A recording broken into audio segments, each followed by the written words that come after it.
call the regular City Commission meeting of Tuesday, July the 11th, 2017 to order. May we stand for the Pledge of Allegiance.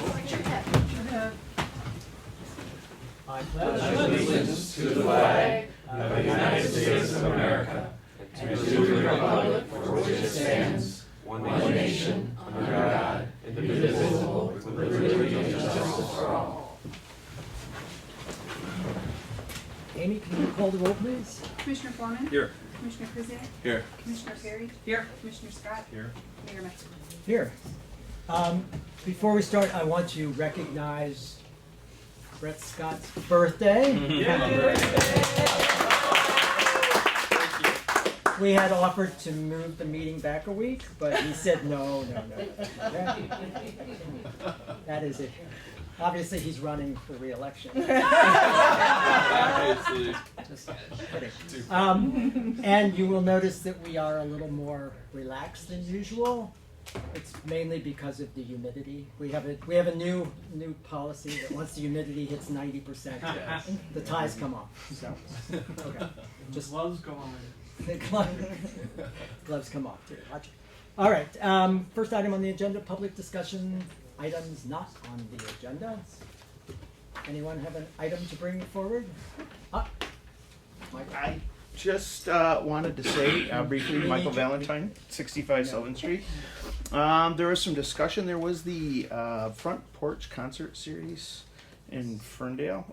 That was actually a really, really wonderful event, and I felt that it brought the community together, and I thought it would be interesting if somehow that Pleasant Ridge could potentially piggyback on that with them. So that was just something I wanted to bring to the That attention. was a great idea. Yeah, it really But it was. takes some plan.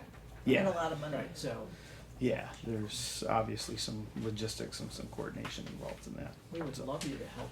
I would, and I would host, and I would agree to that. So yeah, and I'm I happy spoke. to talk to you some more about it. I think Okay. it's great. I think it Okay. would be a great idea. Yeah. I'm not sure what all it takes to put it together, how much is involved, but certainly Yeah. it was. They did have a group that was coordinating that and producing that event. So, but it was really neat. There were a lot of great people out there, a lot of families, and it didn't cost anything to participate in it. So it was pretty neat. The other thing too was, I'm not sure if this has been brought up, but with the Iron Ridge development, has there ever been any talk or any discussion about the possibility of a bridge connecting the park with that? Or Jim, that's probably a And then we'll very get to the lawyer. expensive proposition, I would imagine. But Beyond the yeah. expense. I don't want to speak out of school. I Yeah. have had discussions with the developers Okay. about some kind of connection to Yeah. basically, we want to increase the permeability across the train Sure. tracks. So you're going at grade over or under. right, I don't know what the answer is. Okay. The dealing with the railroads, really since 9/11, it's very they're complex. extremely difficult Yeah. on that. So I would say that there's been discussions. Okay. I have no idea. There's no. Sure. At this point, it's all just kind of ideating. Yeah. Visioning. I don't know what the practical impact of any of that is. Okay. If you go over something like that, and that's a public facility, it has to be handicap accessible. So now you're talking about elevators, and there's a lot of things that come with going over. Right. Going under, Yeah. is a way that you can alleviate some of those because you can Right. do more sloping. Right. But you got to find enough room to make sure you maintain. And our water table there, I can tell you, is 8.5 feet. Exactly. So you run into those issues. What about those buildovers like they do, all the major From personal experience. where he's I gonna guess walk right over it. You should know this. It's like going over You Woodward. bring the grade up a little bit Yeah, next to it, right, just walk right. over. The issue you run into with those again is to make sure you maintain the proper grade on those. Is you need a lot of landing area. Yeah. So do you have enough room? Are they willing to sacrifice enough parking on their side? Because it's going to chew up a lot of real estate, and then it's going to chew up a lot of real estate in the park to get the proper slope Yeah. for that. So there's some practical issues. Yeah. There's definitely a desire to figure out Okay. how to get a walkable connection over there. There might be some other ways. There might be some other things that we can do to facilitate that in a friendly and comfortable manner to get you over there. Okay. We've got Woodward Heights. Yeah. So how do we make that path Yeah. around Sure. much more appealing for people to Okay. use? If you're Yeah. walking or biking. So I guess I've said a lot on this, but we're working on it, and Okay. I think you'll hear more about it. Yeah, I think development itself is exciting and it's great, and I'd like to see it move forward. So. And lastly, the basketball courts I was gonna ask you. are great. Getting A lot of young kids out there Good, yeah. playing. Yeah. They're being good. So I've been out there quite a bit, so that's nice. We don't have any signs yet on the restroom facility, so you're probably working on that. Yeah, I ordered the signs. I figured, yeah. Kind of wanted to be colorful and stuff. It took like 4 to 6 weeks. Okay. To get, so it should be here Good. shortly. All right. There's a temporary one up there. Yeah. Right now. Nice jersey, by the way. Thank you. All right. That's Mayor, it. if I only could, I would like to echo the mayor's sentiments on the front porch. I think a lot of people in the Pleasant Ridge community traveled down to Ferndale. It was a beautiful day, a beautiful event, something that I think would fit nicely into our community with our tree-lined streets, our Yeah. porches, our ingrained sense of community, and our love of music. I would love to see that. But to the mayor's point, I think having a group of residents, Yeah. perhaps, led by yourself or some other motivated residents to kind of lead that effort would be a great way to see that materialize into something that, maybe the city can work with Yeah. you or work with the producers of Yeah. that, but for something for us to take on, Yeah. I don't know if that's something Yeah. that we could do, or it would be something obviously that we would have to talk about for planning. But if there was a citizen group to kind of engage Pleasant Ridge residents, kind of build some momentum, Okay. I think that would raise the likelihood of us being able to participate in that. So I would be inspired if maybe you took Sure. that and ran with it this Okay. coming months, and maybe put some feelers out to other residents Okay. and kind of Alright. organize some sort of group who was going to push for that. Okay. There were a lot of volunteers for that Yeah. event. Yeah, in just to get Ferndale. some kind of, Yeah. bring back kind of an Yeah. idea of what all. Okay. I reached out to the producer, sent them an email, and they said they are considering expanding it. So obviously it's up to them. But Yeah, that would be obviously- great. I would love to see Okay. it here. So. All right. Very And I- good. And I would suggest coming to a historical commission meeting where they already host a home and garden tour, so we Okay. have a sense of Yeah. the work involved and Yeah. arranging something like that for Pleasant Ridge. Okay, that's a really good idea. All right. Okay. Thanks. Well, I'll be back in August. I have to travel abroad, so Okay. we can start We'll taking be a look here. at it then. All right. Okay. Thank you. Thank you very much. Any other discussion? Any other items? Okay. Move on to the next, governmental reports. Gary McGillivray, please. Thank you, Mr. Mayor, members of council. I'm Gary McGillivray, Oakland County Commissioner for Pleasant Ridge, Madison Heights, part of Royal Oak and part of Troy. So, just a couple of things I wanted to mention. Janet Jackson, Commissioner from Southfield, and myself are sponsoring a forum that will be held on August the 9th. And unfortunately, I wasn't able to print anything. I do have the press release here, but that's about all I have. What it's designed for is to make sure that all Oakland County businesses know how they can bid on county projects.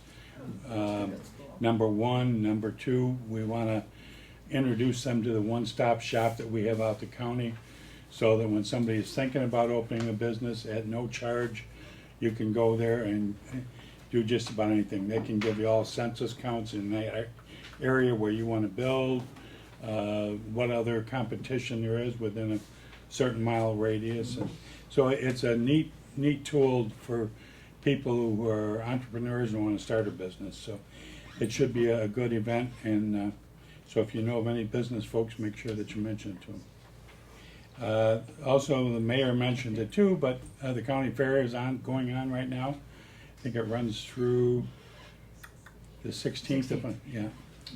And if you haven't been to one, it's a lot of fun. It really is. I'm not much into the fairs, but I went to it the last couple of years, and it's a nice fair. I mean, they have all the farm animals and demolition derbies, the whole 9 yards. And the chicken on a stick is really good. Oh, Just so you know. Just so you know. straight from the mayor. Just want to mention our parks too. Summertime is a great time to get out and visit our parks. We have 5 golf courses, 2 wade pools, 3 campgrounds. We even put in a new yurt out on an island at Groveland Oaks, so Wow. you can go and stay in the yurt out there. So Nice. lots of nice parks, so get out and use them. And that's all I got. That's great. Thank you. Any- No questions? All right. Thanks a lot, Jerry. Yep. Chief? Good evening, everybody. Good evening. I just have a couple things. On July 1st of this year, Ferndale Police began dispatching for the City of Pleasant Ridge Police Department and city and its residents. We obviously changed over from Berkeley, who we've been with for a number of years.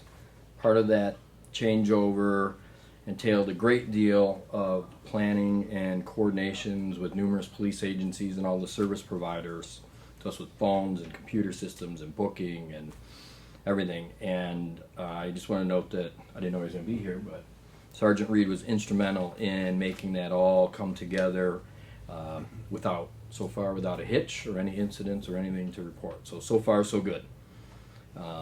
The system still operates the exact same way. If residents need to call, they'll call our main number, which I'll say 248-541-2900, and you press 1 for the police dispatch, and it will go right to Ferndale, and then they will call and dispatch us. 911 will still work the same way. It now rings in Ferndale. We're having a slight issue with our police pole phone. The manufacturer of that, the technology's changed a little bit. We're working on that right now. Scott and I were out there most of yesterday in the rain trying to get it to work. We got it to work. They can hear, but you can't talk, so they still send a car. So they can hear you, you just can't see. You just can't see. They know if the button gets pushed, they send a police car here. One of the key points, though, residents with alarm companies need to notify their alarm company that the Ferndale number is now obviously different than Berkeley. They're not going to call, alarm companies aren't going to call Berkeley. So that number at Ferndale Police, the main number to use, is 248-541-3650. And like I said, residents with alarm companies or any issue like Life Alert, any of those things, it should go to that. We'll make sure that we put that on the website Thank and you. in the Ridger, everything else for people, and we'll keep reiterating that. With that, I'd like to thank the City of Berkeley and the Berkeley Public Safety Department for their years of dedicated service to us, our residents, and our police department. Again, to reiterate that this change had nothing to do with the quality of their work or any particular incident or anything that happened, just that geographically this change made more sense and that we look forward to a great relationship with the City of Ferndale. Early in June, Oakland County had a big gun safety lock. Every year they do a gun safety lock program where they're donated gun locks and things of that, and you can get deals on gun safes and stuff to promote gun safety. There's flyers like this hung at the recreation department here at the front desk and everything. We have locks. We have plenty of locks. We have more locks than typically we'll probably give away. But there are gun locks. They're free. We encourage everybody. Gun safety is very high priority, and you should lock your weapons up.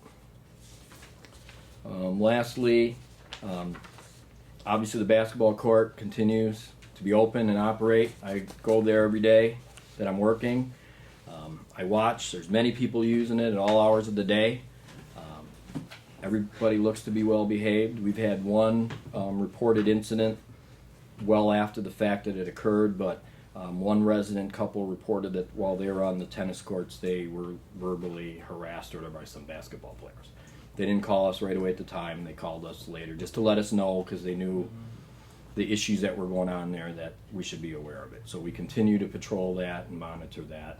The cameras are still up and operational, but everything that we've seen so far seems to be pretty well behaved. So that's encouraging. And then, Chief, are you seeing some of the same characters there? They're just Same- behaving now? There's some same people, yeah. I actually was making the turnaround and wound up following a car inadvertently all the way to the park. I was going that way, and I followed them. There were some Oak Park residents that are frequent players. They may have been the ones involved in some of the issues before, but they didn't exhibit any bad behavior that particular day. Could have been the fact that I was behind them the whole way there. And then I sat in the parking lot, watched them for 10 minutes. And if it wasn't so hot, I would have got out and probably shot a couple baskets. They looked to be much better players than I. So I chose not to. Smart move. So, anything else? Questions? No. Good. Thank you. Thank you. Guess I don't see any, unless Rob wanted to jump in, but, okay. Next item on the agenda is City Commission Liaison Reports. We start with Commissioner Perry, Planning DDA. Thank you, Mayor. The DDA invited the businesses, our Pleasant Ridge DDA district, to get together for a happy hour on June 14th. Cork Wine Pub generously sponsored the event. The DDA board members talked with the business owners about, projects that they've been working on over the past several months and things that are coming up. They highlighted and talked about the facade improvement grant recipients, and then also the program as it continues forward.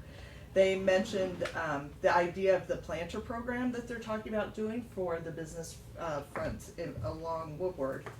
And then also they talked about the Woodward sidewalk work, which is underway. And then also they encouraged attendance to our quarterly meetings. They talked about the possibility of maybe everybody getting together and coordinating holiday lights. And also they talked about the write-up on Iron Ridge and that was in the breaking news section of Woodward Talk. And a few of the partners of the project were there and talked to everybody about it. So that was really interesting. It was a good, interesting gathering. It was a great mix of people. It was a lot of business owners that you never see. So it was I think it was a big success. The next Planning Commission and DDA meeting will be held on Monday, July 24th, 7 o'clock right here. I hope we'll see you there. And one more thing is the Planning Commission and DDA would like to officially wish Commissioner Scott a happy birthday. Thank you. Yes. Those commissions. They are wonderful. I hope the Recreation Commission does the same. Commissioner Krzyjak, you are on. I just want to let the commissioners on the Rec Commission know that we will be having an emergency meeting following tonight's City Commission meeting to vote on wishing Commissioner Scott. We didn't cover that. Wasn't on our last agenda. We weren't. Do they have 18 hours? Yeah, I think they have some. No, but we'll definitely pick that up. Yeah, for next year. No, just a few items that Scott has made me aware of and wanted to pass along. The Ice Cream Social this year will be held at the PR Pool. Yay. This will be held on Wednesday, July 19th at 6 o'clock. That's always a lot of fun. Adult-only swim nights are back this year, July 26th and August 23rd at 6 p.m. until close. And then this is a really fun event, and I don't know if this has been held in the past. The adult swim meet, which will be held on Tuesday, August 1st, from 7:30, starting at 7:30. This is going to be a fun event, and it's only for adults who want to test their mettle in the water.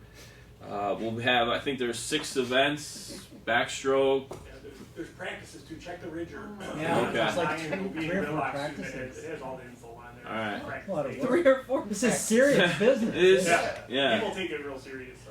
Yeah. So, but there's no like diving, got it. cannonball competitions that maybe I might. Not that I know of, but we might be able to. Okay. That sounds like a good idea. Yeah. No, it's gonna be a lot of fun. I know there's the lanes at the pool are always filled, so maybe this will be an opportunity for all those swimmers to compete, and it should be a lot of fun. Another interesting and fun event that will be coming up, and I don't know if John wanted to talk about this tonight or Commissioner Scott was going to touch on this. Well, I'll leave it for No, him. go right ahead. But it was on my list of things, but this is the history of the pool, and I'll let you talk about that. Finally, for the Recreation Commission, and I know You Commissioner, have to. on your birthday, you gotta, yeah. Okay. Step it up.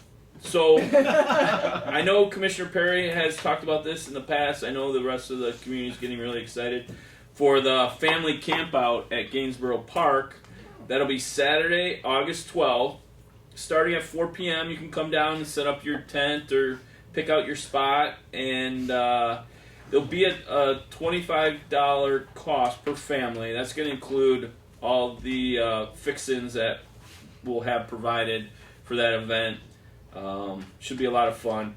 Well, we ask that please you sign up before July 31st if you know that you and your family are going to be attending the August 12th family campout. If you could let us know by July 31st, that'll give us an opportunity to plan accordingly. So a lot of fun. Should be a great summer. I know Scott had some items that he wanted to touch on also. Let's bring them up now. Real quick, on the camp out, that price includes dinner and breakfast the next morning too. Nice. So it should be a good time. We're showing a movie and just games and good time. So just a couple of things. Wanted to update everyone on how the summer is going. So the swim team has been doing well. They have 2 meets left. They have 1 meet left. They swam last night, and their last meet is Thursday, and it's a home meet. So there will be a swim meet on Thursday, so the pool will close early. And that will be their last meet, and then the kids will move on to their finals event. So the swim team is wrapping up, and they're almost done. So Aw. He's I know. proud. I know you're I'm proud. sad. I'm You're proud sad. that they've had such a nice season. So summer playground camp is going off great. We have 109 registered, and we've averaged 68.2 kids per day. Wow. I don't know where the 0.2 comes in, but that's what our check-in program tells us. So we with that, we do have a nice check-in program that keeps parents informed and helps us keep track of kids. When kids come in, we scan a barcode for them. It prints out a label for us, so we know if they have any medical issues or anything that we need to know. When they check in, it can send a text message to the parent's phone saying the kids checked in because maybe they came up there by themselves, and the same with check out.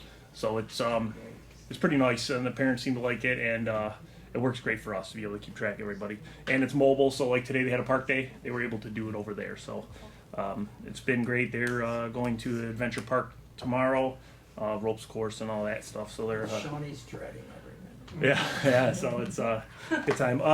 The community center project, behind the community center, we're moving forward to that. Jim and myself had a meeting today with the contractors that are going to be doing that work, and thank the foundation for funding that. And so we're going to start that project. You'll see some movement start mid-August on some things to prep the area, but the main piece of construction will start after Labor Day. And as far as the gym, the wellness center, we've issued 691 gym fobs. That's a lot. I'm surprised we've actually done that many. So with that amount, with that number, I feel pretty confident that the majority of the gym users have a fob. So that's actually going to allow us, once the pool closes, to hopefully save some significant dollars on staff. If we don't have a rental or something going on in the weekend, we can have somebody go in for a couple hours and check to make sure things are good, and then not have to be there. So once that starts to happen, we'll get some more people in that haven't got the fobs, but we've been trying to give people fobs as they come into the pool. So hopefully that we see some savings on that, and people have been using it, so it's worked out nice. So thank the foundation for that again. And that's about it. Any questions for me? All right, thank you. Yeah, and I just want to add, Scott talked about the swim team, and I know, Mayor, you're very familiar with the successful Pleasant Ridge Little League teams. They're in action tonight. I just wanted to give a shout out to the PR Royals who are playing tonight. PR Royals are led by manager John Blaze. Also Dave Tobar, Manny Lopez, Joe Moltrup, and Jay Alba help out coaching that team. I got a text before this meeting that they were successful tonight and Henry Krzyzak got the game ball. So I just want to say congratulations, Henry. Very good. Very good. Very proud of you and good job. Yay for the Royals. So Henry. hopefully we'll get a Royals jersey for you I sometime soon. certain- I was promised. Yes. That's all I have, Mayor. Thank you. Thanks. Commissioner Scott, Historical Commission. Yes, the Historical Commission is actually on its summer break, so our next meeting will be September. So stay tuned for that. But before September, we've got an event planned in August around the history of our pool. There's been a lot of conversation around how the pool started and what was there before the pool that we know today was in existence. And so this would be a great opportunity to learn some of that history. And John Wright, who's here today, will be helping us with that presentation along with Scott, and I think everyone's going to have a great time. And admittedly, I forgot to write the date down. It's August 2nd. August 2nd, so that's right around the corner. So please put it on your calendar and plan on attending that event. It should be a really good one for everyone. That's all I have. We're looking You forward take to that. it, John. Cool. Yeah. Okay.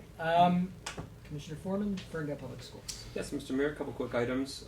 One is I'd like to follow up on something I mentioned last month. Is that our new superintendent has started her job. She started July 1st. She'll be having a meet and greet on Wednesday, July 26th between 6:30 and 7:30 p.m. in the FHS Media Center.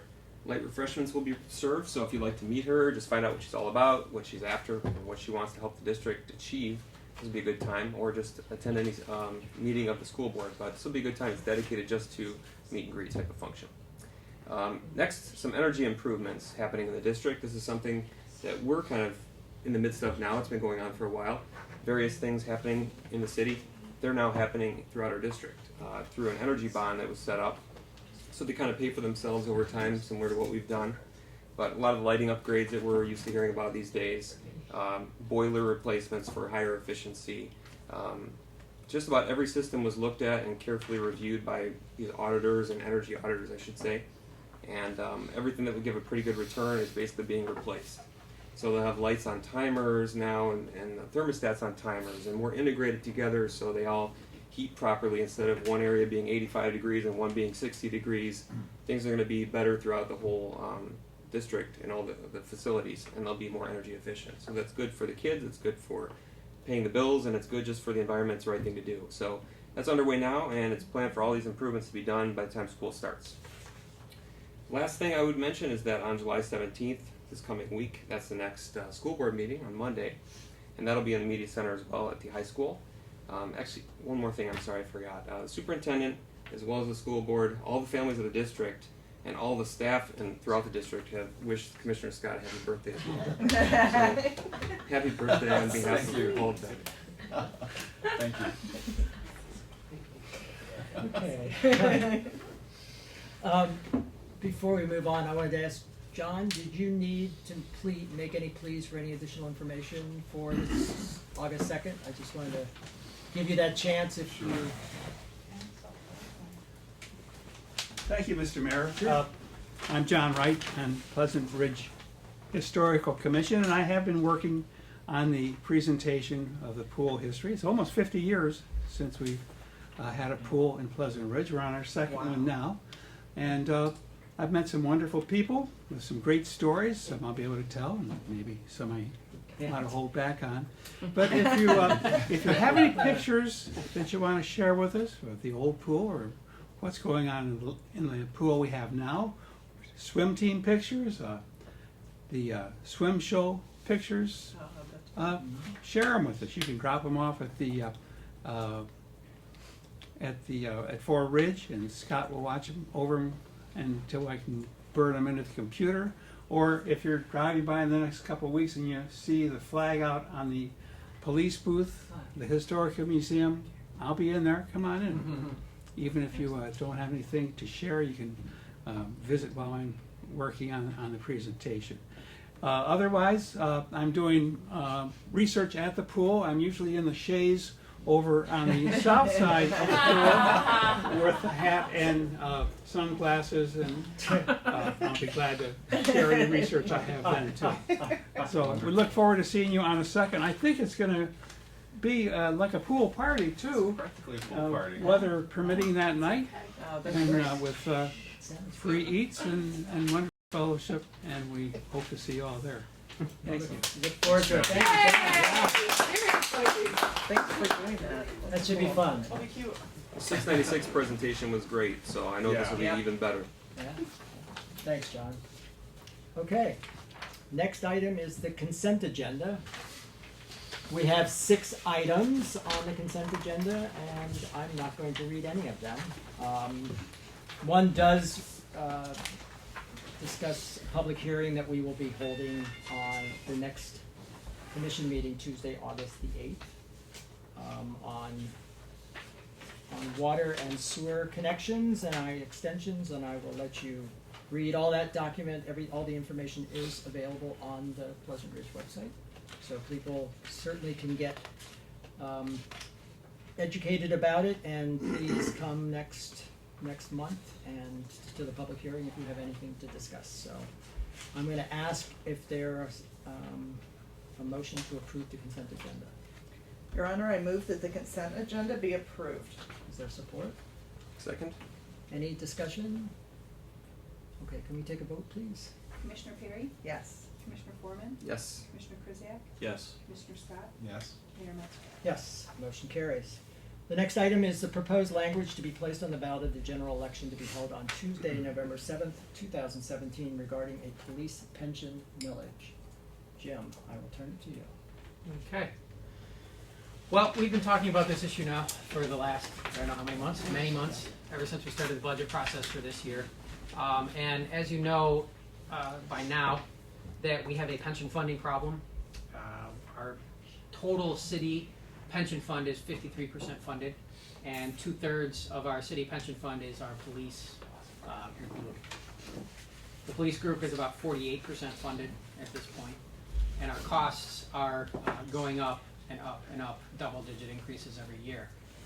When we did our millages in 2014, we were paying about $200,000 a year, and within a few years, we'll be paying $420,000 a year towards our pension funding.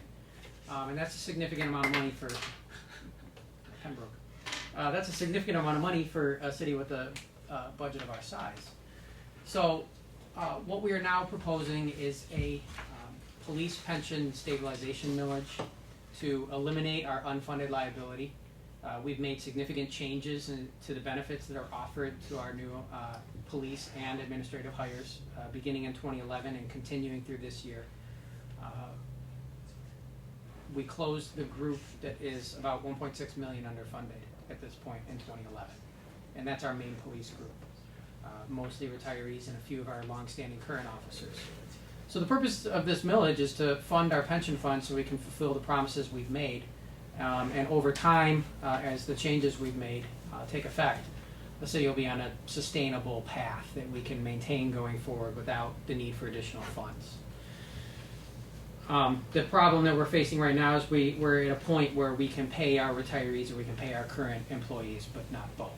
So the proposed millage would authorize an additional 1.4 mils for purposes of funding currently underfunded police pensions.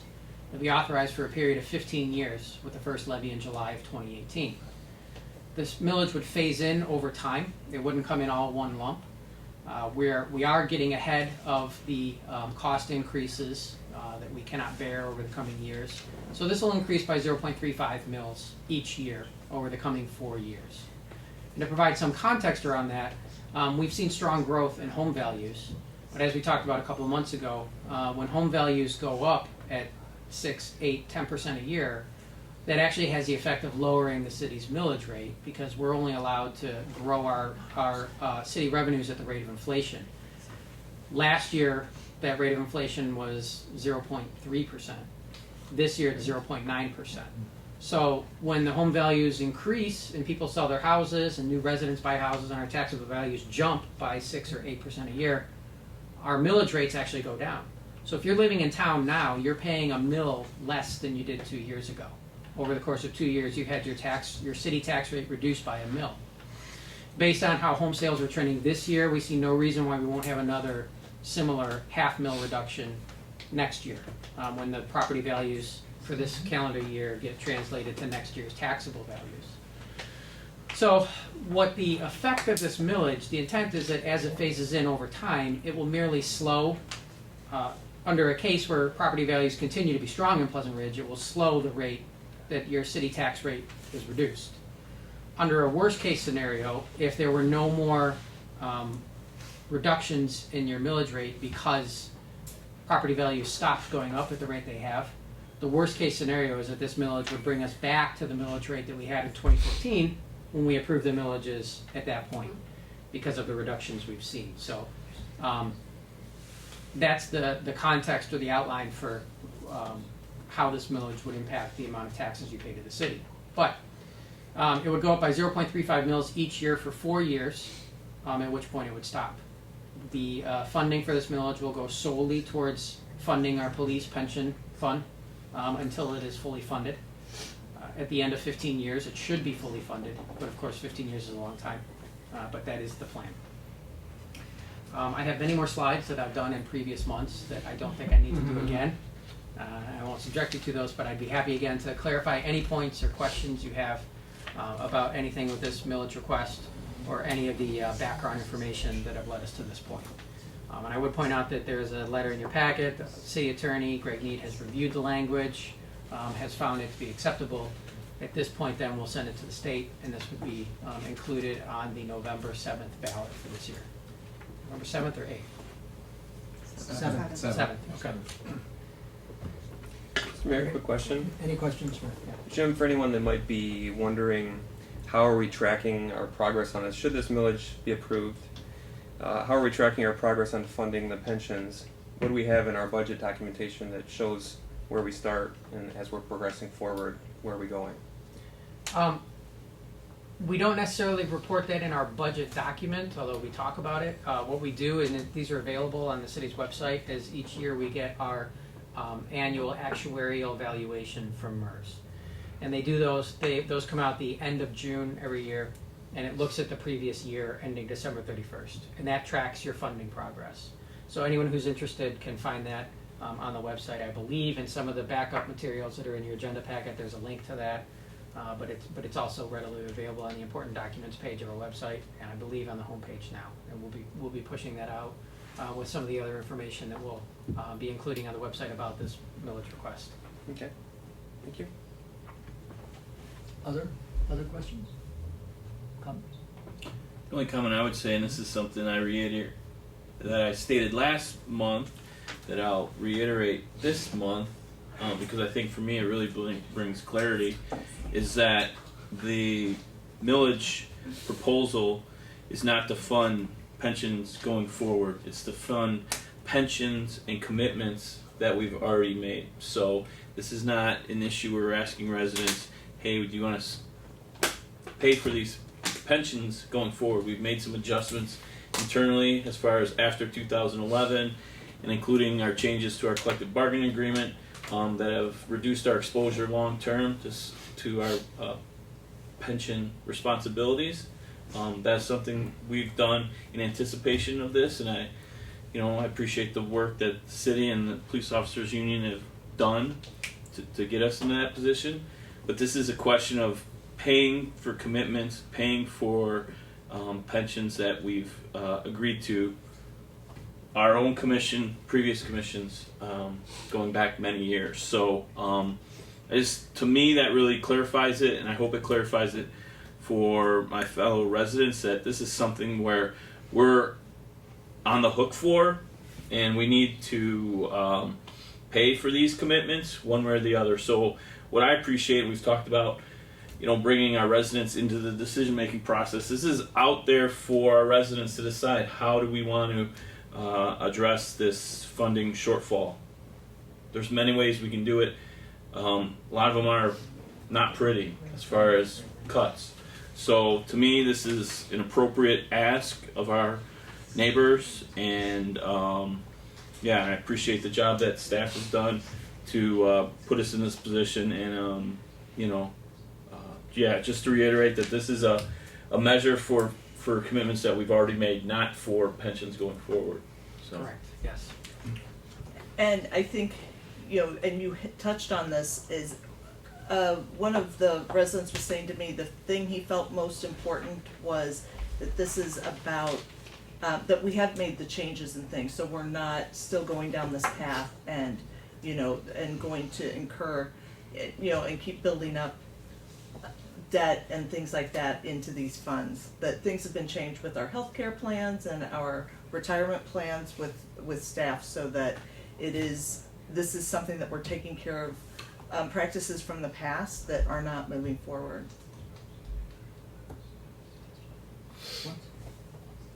Anything else? All right. May I have a motion to approve and forward the language? Mayor, I move the ballot proposal, which reads specifically, quote, shall the city of Pleasant Ridge be authorized to levy up to an additional 1.40 mils or $1.40 per household, per $1,000 of taxable value, for purposes of funding currently underfunded police pensions. The millage shall be authorized for a period of 15 years, with the first levy in July 2018, provided that the city shall be authorized to increase such levy by more than 0.35 mils in 2018, or by more than an additional 0.35 mils each year thereafter, up to the maximum millage herein authorized. The city intent of this request is to allow the partial restoration of city charter authorized millage, which was reduced by Section 31 of Article 9 of the State Constitution of 1963. The initial 0.35 mil increase would raise the sum of approximately $50,750 in 2018. End quote. Next Keep page. going. Oops, sorry. And I was just going to compliment you and there you Okay, I continue. Be approved and forwarded to the Michigan Attorney General for review and the Oakland County Clerk for placement on the Tuesday, November 7th, 2017 general election ballot. And I was just going to say, I always count on you to read the long ones. You always do such a good job. I apologize. No, that's okay. That's okay. I don't take it back from you. Do I have support? You don't have to read it. You just have to support it. Read it again. Yeah, let's have it read.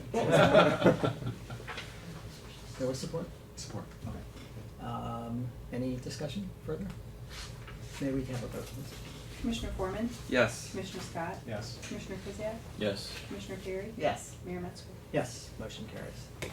Next item, scheduling a public hearing on Tuesday, August the 8th, 2017 at 7:30 p.m. to solicit public comments on an ordinance to amend Chapter 14, Building and Building Regulations, Article 5, Fences, Section 117, Front Yard Fences. Jim. Yes, this is an item that was brought to you a few months ago, I believe in May, when we had a resident request for a variance from this section to allow them to put a picket fence in the front yard along Ridge Road. At that time, we looked and did an inventory, you may recall, of all of the properties along Ridge Road. It does have a unique context along Ridge, where there are a number of existing front yard fences on those properties. That context doesn't exist anywhere else in town. And part of it's possibly because they're the oldest properties in town, they're larger properties, the houses are set much farther back on the properties than any other part of town. Ridge Road is the busiest street in town. So there's a number of things that make Ridge Road unique and different. And given that there is an existing context of fences that are along Ridge Road, there was some direction from the commission to go ahead and develop an ordinance that would allow for front yard fences along Ridge Road only, along properties that have a front yard relationship to Ridge Road. So as a part of that, we went out and we did some more field work. In the agenda packet, the agenda summary goes through and lists what we found in terms of the existing materials and heights and setbacks of all of the existing fences. That formed the basis for the recommendations of the ordinance that is before us, before you for introduction for public hearing. Basically what we found is that the existing fences along Ridge Road are wrought iron or wood. And there are some instances where there are brick columns that are part of those fences, and we do have some low stone walls that are along Ridge as well. So the height typically doesn't exceed 48 inches. We do have one particular one where the fence is 60 inches tall, but the proposed ordinance would allow for front yard fences up to 48 inches, which is the more commonly found height. Most of the fences are set back about 12 inches from the sidewalk. Our fence regulations already require a 12-inch setback from any sidewalk if you have a side yard fence. So that 12 inches is right in line with what we're already doing. Other highlights of the ordinance: only wood or wrought iron fences would be allowed, consistent with what is out there. No other types or materials of fences would be permitted. Fences shall have a maximum opacity of 50%, which means you wouldn't be able to have a privacy fence. The 50% would allow for a wood picket fence, or again, the typical traditional wrought iron type fence. We do allow for brick columns that have a minimum spacing of 12 feet that can be part of the fence, and such columns may not be more than 18 inches wide or 5 feet tall as measured from the surrounding grade. We do allow for low stone or brick walls with a height not exceeding 2 feet above the surrounding grade, and those would be allowed to obviously have an opacity of more than 50% as it's a wall, but those would be low, sort of knee walls. So that is the ordinance. Oh, and then we point out that you have to comply with the unobstructed sight distance requirement so that fences don't block vision at corners, so that drivers or pedestrians or bicyclists can see oncoming traffic around that corner. So with that, the question before you is to schedule a public hearing for Tuesday, August 8th, at the August 8th City Commission meeting, at which time we'll have the public hearing, and you may consider the ordinance. Are there any questions for Jim? Jim, I asked you earlier, on here you talk about the houses that, Ridge Road is their side yard, and so how will this affect them? It won't. Houses that have a side yard relationship to Ridge Road, and by when I say that, I mean their front yard is on Elm Park, or Poplar Park, or Oakland Park. So that's where the front of their house faces, and then their side yard might butt up to Ridge Road. That's a side yard relationship. They follow the standard fence regulations. So they can have a fence that extends from the front building line of their house, basically the wall where the front door is, back to the rear property line. They can already have fences there, just like any other corner side yard. Thank you. Any other? Okay. Do I have a motion to schedule a public hearing? Mayor, I move a public hearing be scheduled on Tuesday, August 8th, 2017 at 7:30 p.m. to solicit public comments on an ordinance to amend Chapter 14, Building and Building Regulations, Article 5, Fences, Section 117, Front Yard Fences. Is there support? Second. No further discussion? Okay, Amy, can we have a vote, please? Commissioner Perry? Yes. Commissioner Foreman? Yes. Commissioner Kuziak? Yes. Commissioner Scott? Yes. Mayor Metzger? Yes. So to review, we will have 2 public hearings on August the 8th. We will have a fence hearing, and we will talk about extension, sewer and water extensions. There you go. Next item on the agenda, city manager's report. All right. We have a few items. Let me queue up a slide here. Maybe not.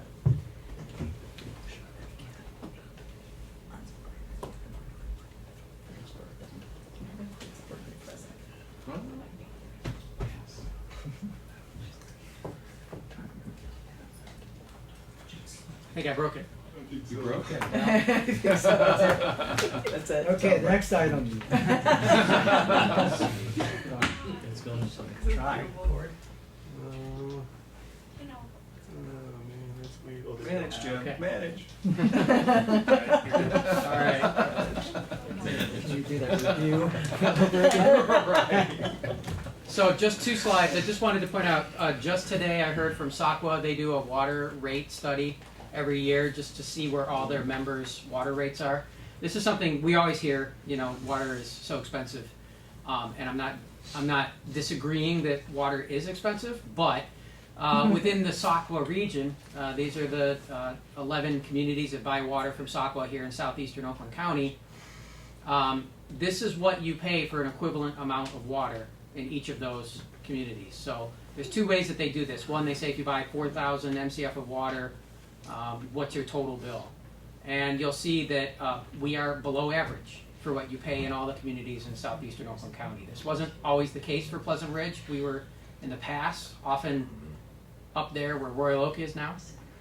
But I'm glad to say that over the past few years, we've actually reduced our costs 1 year and then stayed steady, and the rest of the communities have all gone up. So I guess in a lot of ways we were canaries in the coal mine for what the reality of operating a 100-year-old water system is in this part of the world. But another way that they present this information is what your water rate is. And again, here you'll see that over the past few years we've been pretty steady. We actually reduced our rate from 15 to 16, and then we increased 2.1% from 16 to 17, while the average community went from $100.83 to $104.84. That was a 4% increase. So you'll see a lot of similar numbers for most communities: 1.3, 3.6, 1.8, 2.1. That's the typical increase we've seen. I wouldn't want to be working in the Berkeley Water Department this month with their 35.6% increase in water costs. But again, kind of like physics, you can't fight physics. Eventually the reality of running this kind of system catches up, and Berkeley was very cheap water for a long time. Now there they are right with the rest of us in terms of water rates. So again, we're below average, so I'm happy to report that. What's up in Bingham Farms?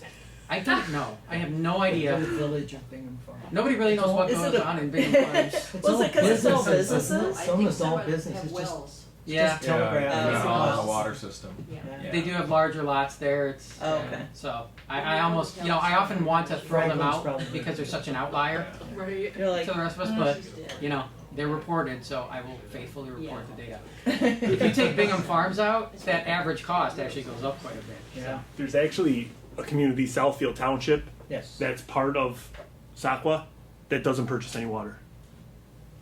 what? But they're an original member of SACWA, and they used to, but then they connected to another system, but they still have a vote. They still have a Yeah, vote? yeah. To get somebody out is you have to pay them off for the assets. Oh. Is this the part of the township that's not in Bingham Farms, Franklin, or Beverly Right, Hills? exactly. Okay, That's that it. little corner It's a of it, little 13 tiny mile piece, yeah. and- So it's just a funny little That's funny. thing. But yeah, to get them out, you have to pay them their percentage of the assets, and it's We don't millions. do that. So That's amazing. we let them have their one vote. We'll let 'em Put that in the pool. Fun facts. vote. Fun facts. All right, that's all the PowerPoint I have for tonight.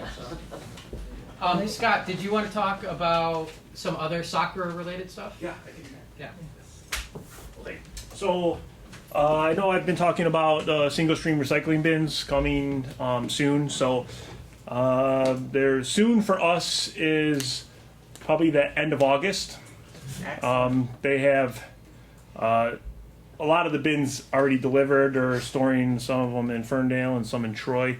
If you go to the website, our website, there's a link to Soccer. They have a new what they're calling a mini site that gives you all kinds of information about the single stream. So it's right on the front page of our website. I think it's sacrarecycling.com, but don't quote me on that. Go to the website, our website, cityofpleasantridge.org, and it's right on the front page there. They have pictures of all these bins. I mean, there's 60-some thousand bins that they have to deliver. So that'll be coming, and they'll drop those off at your house, and you start using those.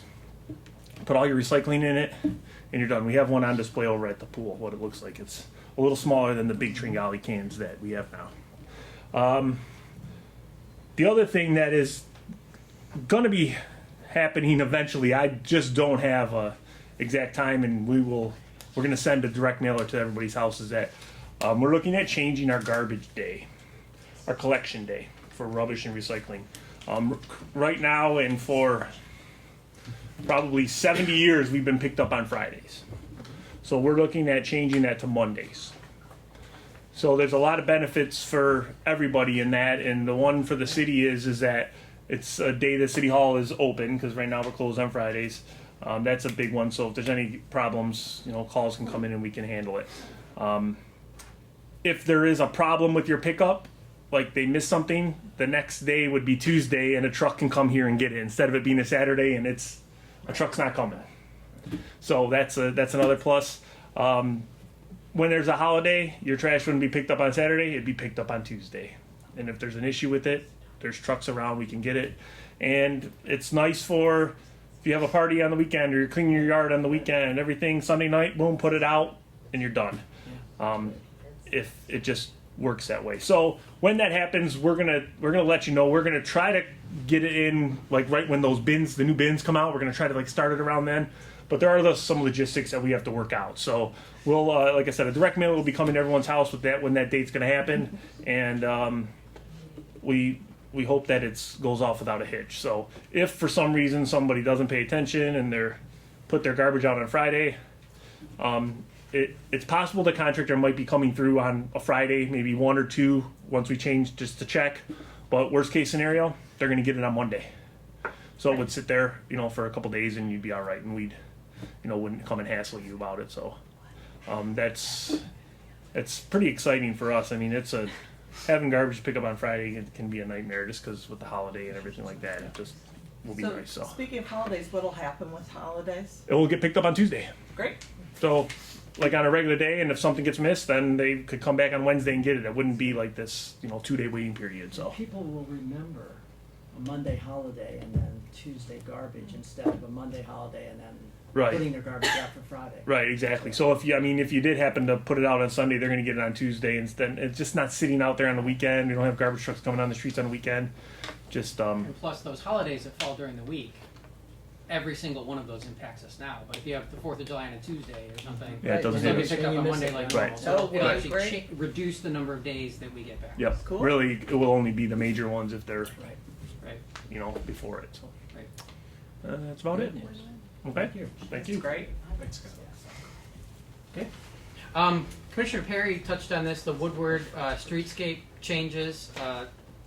That will be proceeding, we believe, the end of next week at the latest. I know that the Woodward streetscape has kind of been sitting in a state of disarray now for a couple of months, and it's unfortunate we're not happy about it, and there have been some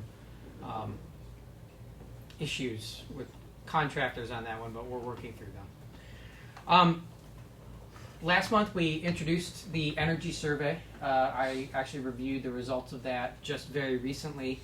We'll be updating the commission and the community with those.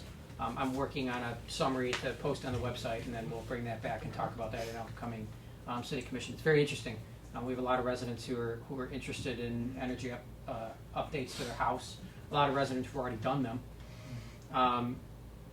And there has been some interest in even solar panels on houses, but more as should be done. Insulation and lower hanging fruit are the first things that residents are interested in doing.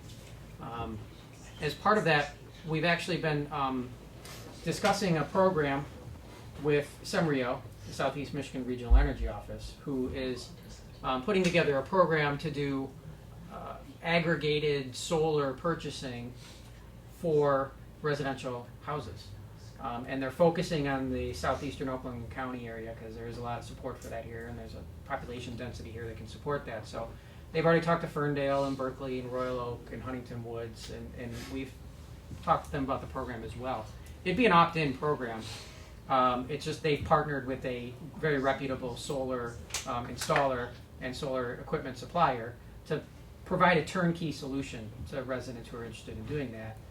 At pricing that should be very competitive within the marketplace. So we'll be talking more with you about that program in coming months. One of the things that we'll be talking about that came out of this discussion is at the July Planning Commission meeting, we'll be talking about what should the city's regulations be for solar panels. We have some standards in our zoning ordinance right now, but they do add some red tape and some time. And if we are going to, facilitating solar panels on residents' houses is something that we want to do, then we should probably look at our regulations as well to make sure that they're aligned with that goal. So we'll start to talk with the Planning Commission about, what those reasonable regulations on solar panels should be on residential houses. So if you have interest in this topic, you may want to come to the Planning Commission meeting at the end of July, or anything that the Planning Commission wants to do on this will require a zoning ordinance change, so they'll come here eventually. But just know that we'll be starting down that discussion path. And finally, we do have a contractor in place for our community center solar project, so we've begun the process of getting that going. So we will have some solar panels up on the roof of the community center probably within a month or two.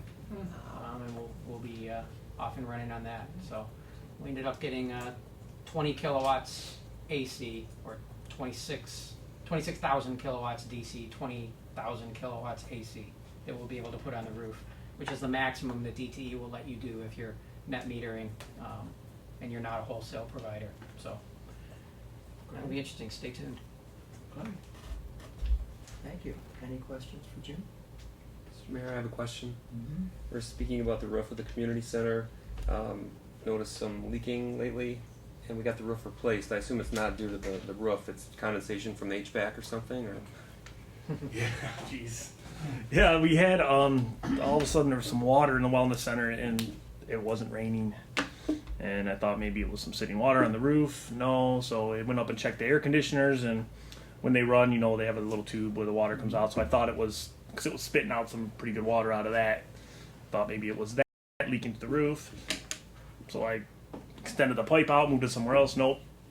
So the one air that we had, I had Flame Furnace out there, our heating and cooling people. The one, I had looked at the one air and I could see like some condensation on the side, so I pulled the panel off and I put my hand in there. It was where the blower like blows right into the duct, and I pulled my hand out, it was soaking wet. So there's a little pump in the HVAC that kicks that water out, and it went bad, and the pipe got clogged. So all the condensation that the air was kicking out was kicking it into the vents. So we pulled that pipe off and water came out, replaced the pump, and it's all set. So I've got Stand Construction who built the original building. They're going to come and fix the edge and repaint it. So it should be minimal, the cost, because it didn't really do too much damage. Just mainly paint and a couple pieces of the drywall. So it was a little detective work, but That wasn't a roof. Well done. yeah, I'm glad it wasn't a roof. That's right. So, but other than that, HVAC problems have been our issue now. But all that stuff was put in at the same time, so it all breaks at the same time. So that's kind of what we're going through at the pool right now. Thanks for the detective Thank you. work. Thank you. Any other questions? Yes. Yeah, thank you, Mayor. No, I would just like to ask Jim if he could go over. I know we had some residents concerned about Oakland County Animal Control were in our neighborhood the last 10 days with a dog census. I was wondering if you could reiterate our relationship to Oakland County Animal Control and kind of the motivation behind why we had Oakland County in our neighborhood over the past couple weeks. Sure. I'll tell you what I know, which is what I've been told, because this was done shortly before I got here, so I didn't live through this. But basically, there are regulations for dog pens and dog kennels, and if you're going to have your own animal control, you have to meet these certain regulations from the state. And to have a compliant facility, it's actually very expensive. So a few years ago, I think it was about 3 years ago, we went to the county and adopted or partnered with the county for them to be our animal control. So it did a couple things for us. We don't have to provide our own facility. We don't have to provide our own animal control officers. In the past, we would have to, if our police caught a dog, they'd have to drive it somewhere or drive it to the county, to the shelter. Now we call them and they come down and get it. They'll come down and help us hunt animals. They'll come down on a Saturday. So we get better service from the county. The best part of that is it's free. It doesn't cost the city a dime to do that. So it's a big avoided cost. That if we were gonna, provide that own service, we'd be paying money to somebody, to another community to use their facility for our own officers' time to take care of animal issues. So that's the biggest motivating factor to use the county, is it's free. The downside of that, I suppose, is that the county and communities that they do animal control services for, and Scott, I think it was 41 out of 63. Yep. 65% of the counties in Oakland, or cities in Oakland County, use county animal control. So the revenue for animal control services are paid for by dog tags, by licenses. So they have interest in knowing where the dogs are in the county, but they also have interest in funding their operations, which are free to the communities. So they do the census every year. They've done it. This is the third year that they've done it in Pleasant Ridge. So it's not a new process. But why were they out this year doing that? Because that is part of the deal for getting free animal control services from the county. So there's a cost to that. We can pay it, or the county can pay it. And what comes along with the county doing it is them going door to door. And Scott or Andy were here and have a lot more information on this. I don't know if I missed anything or if that's a good kind of summation. Just the one thing real quick is the county actually paid quite a bit of money to ERSI, which is GIS basically, to come up with this system and a formula based on how many houses you have and the average amount of dogs that are in those houses in these 41 communities. So if the number of licensed dogs don't quite hit that average number that they're supposed to hit, they're going to census the community. And they don't census everybody every year. They say that they'll, it'll be one year they might not do it if your numbers are close to what they have a aggregate number that should be for Pleasant Ridge. What that number is, I don't know, but they have a number. And I think part of this might be that before we went to the county, we sold Pleasant Ridge dog licenses. Correct. Now we sell Oakland County dog licenses, so they are the licensing agent on this. And we didn't have the manpower.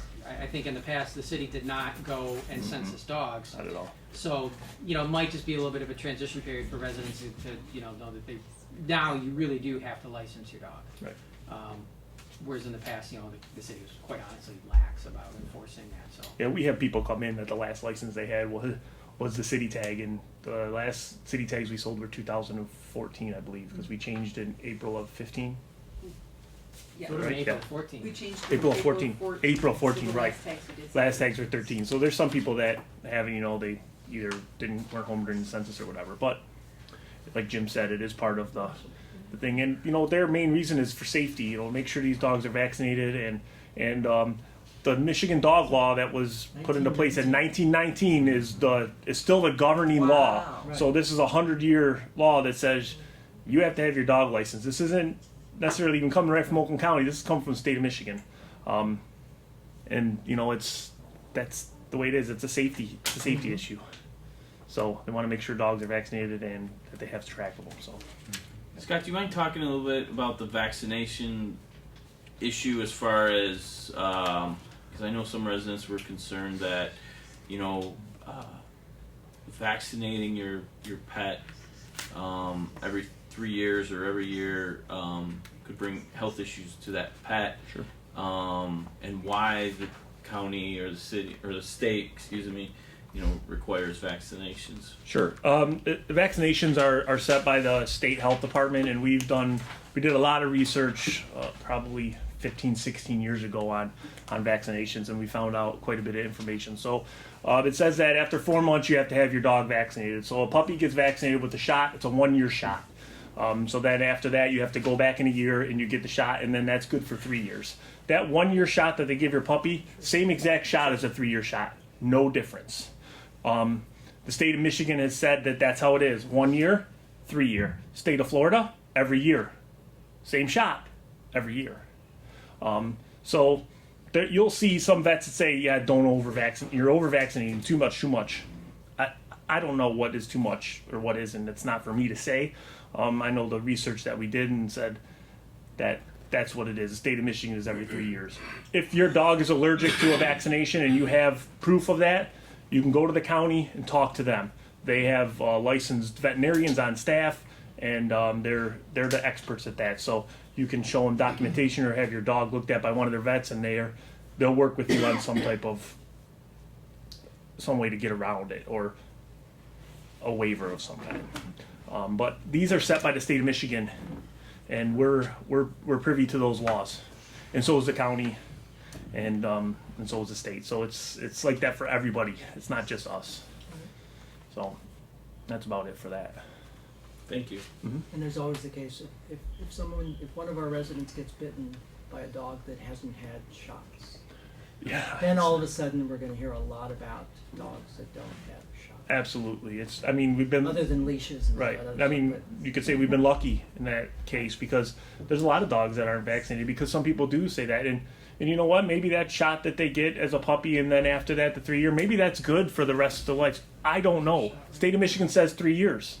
Some vets will say, oh, that's good forever. But Right. I don't know. But vaccinate your dog, get your dog license. That's the right thing to do. It's like Jim said, it's a safety issue. And it's in the county. Yeah, the county wants to get their licenses. It costs them money to operate. But they give you a long time where that license is only $7.50.